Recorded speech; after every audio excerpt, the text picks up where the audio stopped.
Shalom, shalom adik-adik di rumah, kembali lagi ya bertemu dengan kita di sini di dalam ibadah sekolah minggu online ya. Gimana nih kabar kalian di rumah? Pastinya baik-baik dong, Kak.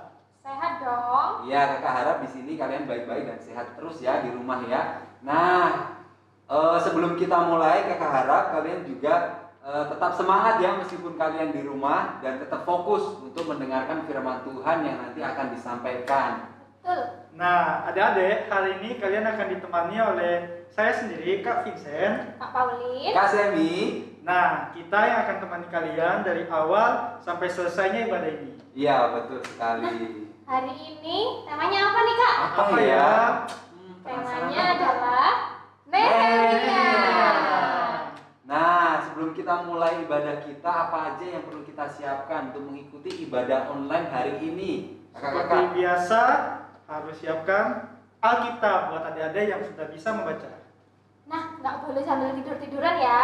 Kalau sambil makan, Nggak boleh. sambil minum, Nggak boleh. boleh. jadi harus dipersiapkan ya adik-adik di rumah ya. Kalau bisa sudah mandi, sudah segar untuk mengikuti ibadah online kita hari ini. Nah, sebelum kita mulai, kita mau doa pembuka dulu ya. Doa pembuka akan Ya, kita berdoa ya. Tuhan Yesus, Tuhan Yesus, terima kasih. terima kasih Pagi hari ini, kami kami boleh boleh beribadah kepadamu. beribadah kepadamu. Engkau yang memberkati Tuhan Kau yang memberkati Tuhan dari awal, dari awal hingga akhir. hingga akhir. Di dalam nama, Di dalam nama Tuhan Yesus. Tuhan Yesus. Haleluya. Haleluya. Amin. Amin. Oke, kakak undang kalian bangkit berdiri ya semuanya. Nah, hari ini kita mau nyanyi dengan semangat. Kita Ya. mau nyanyi Yesus Pokok. Semuanya ikutin gerakan Kak Pauli dan Kak Semi ya. Yesus pokok dan kita jalannya, tinggallah di dalamnya. Yesus pokok dan kita jalannya, tinggallah di dalamnya. Yesus pokok dan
ini yang percaya bahwa kasih Yesus lebih tinggi dari langit dan lebih dalam dari lautan. Angkat tangannya.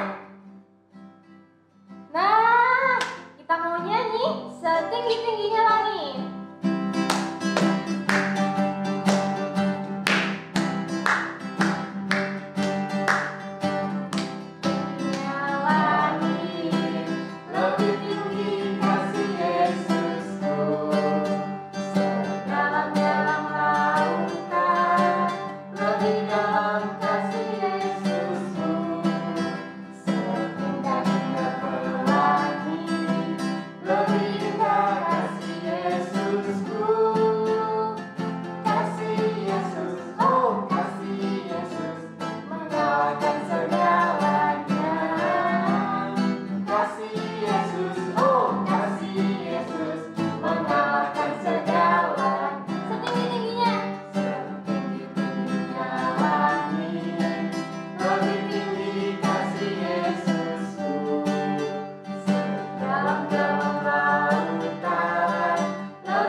Terima kasih Tuhan buat kesempatan kami boleh berkumpul satu dengan yang lain. Tuhan, kami sudah memuji menyembah nama-Mu Tuhan. Sebentar lagi kami mau mendengarkan firman-Mu. Biarlah Engkau yang menuntun setiap kami, biarlah Engkau yang menyertai setiap kami, agar kami boleh mengerti, boleh memahami apa yang menjadi pesan-Mu di dalam kehidupan kami.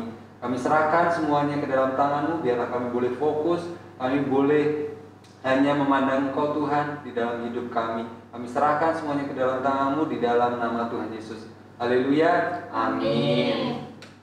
Shalom adik-adik yang ada di rumah. Nah, saat ini kita mau mendengarkan firman Tuhan. Tema hari ini mengenai Nehemia. Nah, siapa yang di sini tahu Nehemia? Ya, hari ini Kak Semi akan bercerita ya bagaimana Nehemia membangun tembok di kota Yerusalem. Nah, kisahnya seperti apa? Nah, Kak Semi mau ceritakan hari ini. Kalau yang sudah bisa membaca Alkitab, kalian bisa buka di dalam Nehemia 1 ya. Di situ kisah awal di mana perjalanan Nehemia dari Nehemia di tanah Persia sampai Nehemia terpanggil ya untuk membangun tembok kota Yerusalem ya. Nah, di sini Kak Semi sudah menyiapkan materi ya, gambar. Nah, judulnya Nehemia membangun tembok ya. Nah, ceritanya seperti apa? Ayo kita pelajari bersama-sama. Nah, di sini Nehemia adalah juru minum ya dari Raja Artasastra di negeri Persia. Jadi di negeri Persia, Nehemia ini menjadi juru minum. Juru minum kalau di dalam kerajaan memiliki jabatan yang tinggi ya, karena menjadi kepercayaan dari raja. Nah, tapi Nehemia ini berasal dari suku Yehuda dan leluhurnya tinggal di tanah Yerusalem. Nah, apa sih hubungannya Nehemia dengan membangun tembok di kota Yerusalem? Ternyata Nehemia juga berasal dari Yerusalem. Nah, Nehemia mendengar ya bahwa Yerusalem tinggal puing-puing saja dan teman-temannya di sana dalam kesukaran. Ia memohon agar Tuhan menolong mereka. Ya, jadi setelah mendapatkan berita bahwa di Yerusalem sedang mengalami kerusakan ya, terus teman-temannya sedang mengalami yang namanya musibah ya, sedihlah hati Nehemia seperti yang ada di gambar ini ya. Nah, Nehemia sedih mendengar berita itu. Nah, ini adalah teman-temannya ya yang memberikan kabar bahwa apa yang sedang terjadi di kota Yerusalem seperti itu ya. Kak Semi lanjut ya. Nah, setelah mendengar berita itu, Nehemia memohon kepada Tuhan, ya, memohon kepada Tuhan agar Tuhan menyertai Nehemia untuk Nehemia kembali lagi ke tanah Yerusalem, ya, ke bangsanya seperti itu. Dan dari situ Nehemia berdoa kepada Tuhan dan berpuasa, ya, untuk meminta pertolongan kepada Tuhan seperti itu. Kita lanjut ke gambar berikutnya. Nah, gambar ini menunjukkan waktu Nehemia ya menghadap raja. Waktu itu Nehemia sedang melayani raja. Ya, karena tugasnya Nehemia adalah menjadi juru minum. Jadi waktu itu Nehemia sedang memberikan raja minuman ya, minuman anggur seperti itu. Dan waktu itu raja melihat muka Nehemia kok sedih seperti itu ya, karena biasanya muka Nehemia ceria. Dari situ raja bertanya kepada Nehemia, kenapa mukamu muram seperti itu? Terus Nehemia menjelaskan bahwa bangsa Israel ya, bangsanya sedang mengalami kesusahan ya, tembok Yerusalem hancur ya, tinggal puing-puing seperti itu kayak gitu. Terus raja bertanya kepada Nehemia, apa yang kamu inginkan seperti itu? Terus Nehemia menjawab dia mau membantu bangsanya untuk membangun lagi tembok yang sudah rubuh ya, sudah tinggal puing-puing Nah, dari situ hati raja tergerak ya, dan membolehkan Nehemia untuk kembali lagi ke kotanya, ya, ke kota asal leluhurnya tinggal, seperti itu. Tidak hanya itu, Raja Nehemia juga meminta kepada raja untuk memberikan dia surat, ya, surat agar di dalam perjalanannya dia diperbolehkan untuk lewat, seperti itu, ya. Akhirnya raja menyetujui, dan tidak hanya itu, raja juga memberikan panglima-panglima perangnya, ya, dan juga orang-orang berkuda untuk menyertai Nehemia di dalam perjalanannya menuju tanah Yerusalem, agar Nehemia selamat di dalam perjalanannya. Dan raja juga ingin Nehemia selesai mengerjakan apa yang dia mau kerjakan di tanah Yerusalem, dia kembali lagi ke tanah Persia, kembali lagi melayani raja, seperti itu. Dan Nehemia menyanggupinya, ya. Oke, kita lanjut ke gambar berikutnya. Nah, ini tadi ya, Nehemia kelihatan sedih. Akhirnya raja bertanya kepada dia, dan seperti yang tadi Kak Semi jelaskan, ya. Nah, selanjutnya, sesampainya di kota Yerusalem, ya, Nehemia mengelilingi Yerusalem. Keadaannya lebih buruk daripada yang didengarnya. Ini pekerjaan berat, kata Nehemia kepada bangsanya. Namun dengan pertolongan Tuhan, kita bisa membangun kembali tembok-tembok ini. Jadi setelah Nehemia datang, ternyata wah, lebih parah ya, lebih rusak ya dari apa yang teman-temannya katakan, seperti itu. Tapi Nehemia yakin dengan pertolongan Tuhan dia dapat mengembalikan, ya, keadaan Yerusalem seperti keadaan semula, ya. Oke, kita lanjut. Nah, akhirnya mulailah pengerjaannya, ya. Nehemia yang merancang semua gambarnya, ya, gambar temboknya seperti apa, terus dia juga yang merencanakan, ya, dia juga yang membagi tugas, ya. Jadi Nehemia ini memiliki keahlian, ya, di dalam dia mengumpulkan orang, membagi tugas agar pekerjaan yang dia kerjakan untuk membangun tembok ini cepat selesai, seperti itu, ya, anak-anak, ya.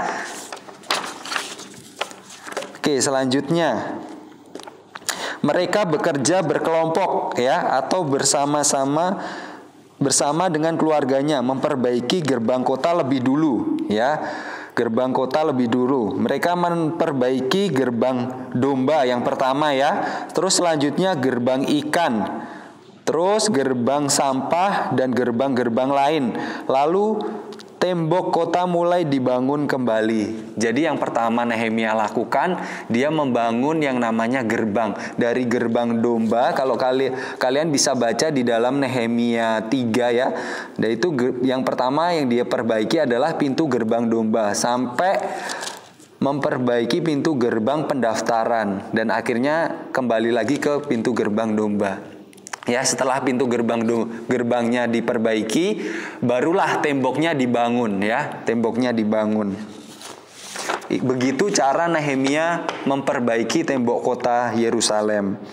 Nah, setelah mengalami proses yang begitu panjang, akhirnya temboknya mulai tinggi nih, ya, mulai terbangun dan sudah menutupi kota, ya, kota Yerusalem, kayak gitu, ya. Akhirnya ini keadaannya Nehemia lagi di atas tembok kota Yerusalem, ya. Di situ pekerjanya sedang bekerja, ya, menyusun batu, menyusun keperluan pembangunan dari tembok itu, ya.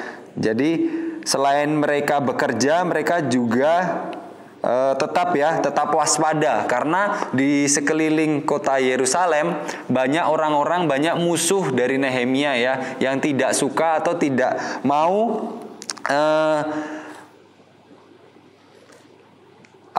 tembok kota ini terbangun, kayak gitu, ya, berdiri seperti itu. Jadi orang-orang yang ada sekitarnya berusaha untuk menggagalkan rencana Nehemia seperti itu. Kalau Kak Semi baca ya, banyak orang yang tidak percaya ya dengan apa yang dikerjakan oleh Nehemia, seperti yang ada di Nehemia 4 ya, ayat yang kedua kayak gitu ya. Apa gerangannya yang dilakukan orang-orang Yahudi yang lemah ini? Apakah mereka memperkokoh sesuatu? Apakah mereka hendak membawa persembahan? Apakah mereka akan selesai dalam sehari? Nah, orang-orang itu tidak percaya ya, meremehkan apa yang dikerjakan Nehemia ya. Terus di ayatnya yang ketiga juga di Nehemia 4 ayat yang ketiga, lalu berkatalah Tobia orang Amon itu yang ada di dekatnya, sekalipun mereka membangun kembali, kalau seekor anjing hutan meloncat dan menyentuhnya, robohlah tembok batu mereka.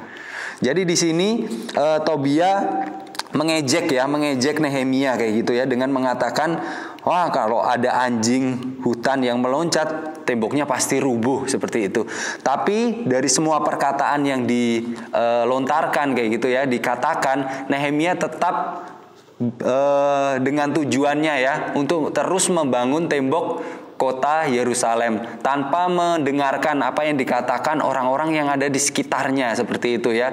Karena dia memiliki tujuan bahwa dia ke sana ingin membangun kotanya kembali, memperkuat kotanya kembali, yang pastinya dengan pertolongan Tuhan ya. Dan dia yakin bahwa Tuhan menyertai apa yang dia kerjakan seperti itu ya anak-anak. Terus lanjut. Nah ini tadi ya, mulanya musuh menertawakan mereka ya, tapi saat tembok makin tinggi, musuh-musuh itu bersiap menyerang. Maka umat Tuhan bekerja dengan satu tangan memegang perkakas dan satu tangan lagi memegang pedang. Nah seperti yang ada di gambar. Jadi mereka ada pedang, mereka juga sedang bekerja. Jadi selain bekerja mereka tetap waspada ya. Sewaktu-waktu musuh menyerang, mereka bisa siap siaga untuk melawannya kayak gitu ya. Nah, ini gambar yang terakhir di mana tembok selesai dibangun ya anak-anak ya. Nah, dalam 52 hari kerja tembok itu selesai dibangun. Ezra sang imam membacakan hukum Tuhan di hadapan umat Israel. Mereka berjanji akan taat pada hukum Tuhan dan memuji Tuhan atas perlindungannya.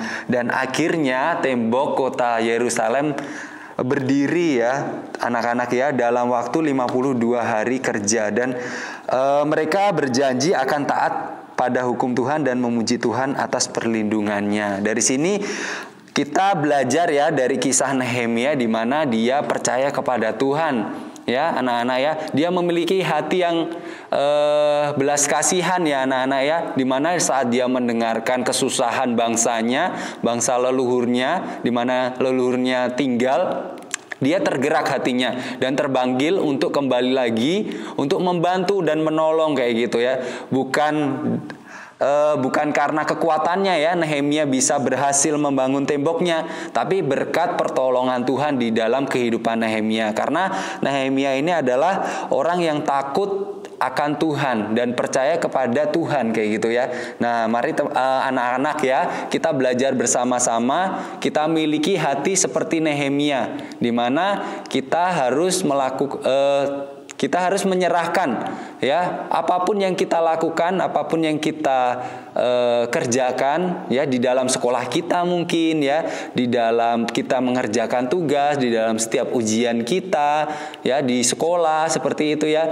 Kita berdoa kepada Tuhan agar apa yang kita lakukan saat kita sudah belajar sungguh-sungguh, Tuhan juga memberkati kita kayak gitu ya. Jadi dari setiap usaha yang kita kerjakan, kita dapat merasakan betapa baiknya Tuhan ya bekerja ya di dalam kehidupan kita anak-anak ya.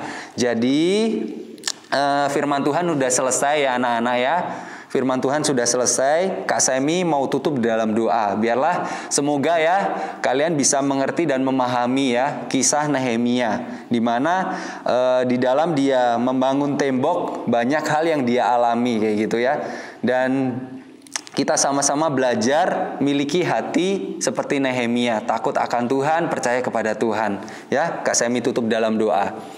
Terima kasih Tuhan buat firman Tuhan hari ini. Lewat kehidupan Nehemia kami belajar untuk kami boleh taat, untuk kami boleh setia, percaya kepadamu Tuhan. Di dalam apapun yang kami kerjakan di dalam kehidupan kami, ajarkan anak-anak-Mu juga menyerahkan kehidupannya ke dalam tangan-Mu. Biarlah di dalam hidup kami boleh terus ingat Tuhan, dan kami terus ingat di mana kami harus berdoa di dalam apapun juga di dalam kehidupan kami. Engkau yang menuntun setiap kami agar kami dapat mengerti, memahami apa yang menjadi kerinduan-Mu di dalam kehidupan kami. Terima kasih Tuhan, Kau berkati anak-anak-Mu. Kami serahkan kegiatan kami selanjutnya ke dalam tangan-Mu. Di dalam nama Tuhan Yesus, haleluya, amin. Nah, ini adalah aktivitas adik-adik di rumah ya. Jadi Kak Semi di sini akan beritahu ya aktivitas adik-adik yang adik-adik akan lakukan di rumah setelah mendengarkan tadi kisah Nehemia membangun tembok, dan sekarang aktivitasnya berhubungan juga dengan tembok ya. Jadi Kak Semi di sini menggambar tembok adik-adik ya. Bahan-bahan apa saja yang diperlukan? Yang pertama itu kertas ya. Adik-adik harus menyiapkan kertas, ballpoint, pensil warna kalau bisa ya. Terus adik-adik juga bisa menyiapkan gunting ya. Oke, gimana caranya Kak membuat temboknya seperti itu ya? Kak Semi menggambar menggunakan penggaris. Jadi adik-adik juga menyiapkan penggaris ya. Nah, dari kertas kosong yang Kak Semi punya ya, seperti ini misal ya, kosong kayak gini. Nah, Kak Semi garis ya, garis menjadi tembok seperti ini. Jadi ada 3 bagian, 1, 2, 3. Dan yang terakhir ini bagian yang paling atas. Kalau kalian sudah menyelesaikan gambar kalian, ditutup dengan gambar yang paling atas seperti ini. Dan adik-adik bisa sekreatif adik-adik ya membuatnya. Bisa adik-adik warnai dari kotak-kotak yang ada di sini. Jadi ini seperti susunan batu ya, susunan batu. Jadi susunan batu, tidak sama. Nah, adik-adik bisa warnain terserah semaunya seperti apa ya, sesuka adik-adik di rumah. Bisa warna merah, bisa warna coklat, bisa warna hitam, sesuka hati ya. Terus di sini juga bisa ditulisi. Kalau Kak Semi ditulis tembok Yerusalem ya. Siapa yang membangun? Nehemia kayak gitu ya. Oke. Nanti setelah selesai adik-adik bisa lanjutkan lagi. Ini kan Kak Semi cuma di tengah. Nah, bisa diteruskan sampai ke ujung ya. Nanti bisa dilipat ya, dilingkarkan seperti ini ya, menjadi bentuk lingkaran seperti ini, menyambung ya. Nah, setelah itu sudah selesai aktivitasnya. Jadi seperti itu ya adik-adik. Selamat mencoba di rumah ya. Nah, kita sudah selesai nih ibadah hari ini. Tapi jangan lupa minggu depan ada lagi ya Kak. Iya betul ya, jangan lupa di minggu depan tanggal 16 Agustus. Ada apa Kak? Ada yang spesial nggak di tanggal 16 Agustus nih? Apa ya Kak? Kan besoknya 17 Agustus kan? Iya. Nah, di tanggal 16-nya kita ada tema ya tentang kemerdekaan pastinya ya. Jadi penasaran ada di rumah, makanya minggu depan harus hadir ya, harus datang. Ikutin via Zoom ya. Ya, jangan lupa via Zoom. Linknya Kak gimana? Nanti di-share sama mama papa ya. Oke. Jadi kita mau tutup ibadah kita ya Kak hari ini. Ya, kita mau tutup dalam doa. Kak Vincent, tutup dalam doa ya. Ya, sebelum kita selesai ibadah, mari kita berdoa. Tuhan, terima kasih atas penyertaan-Mu. Kau telah menyertai ibadah kami dari awal, pertengahan hingga berakhirnya. Boleh selesai dalam nama-Mu ya Bapa. Tuhan, biarlah firman yang tadi kami dengar boleh tertanam dalam hati kami dan boleh kami lakukan dalam kehidupan kami sehari-hari ya Bapa. Tuhan, kami serahkan hidup kami di dalam tangan kasih-Mu ya Bapa. Di dalam nama Tuhan Yesus Kristus kami sudah berdoa. Haleluya. Amin. Sampai jumpa ya di minggu depan. Sampai jumpa. Tuhan Yesus memberkati.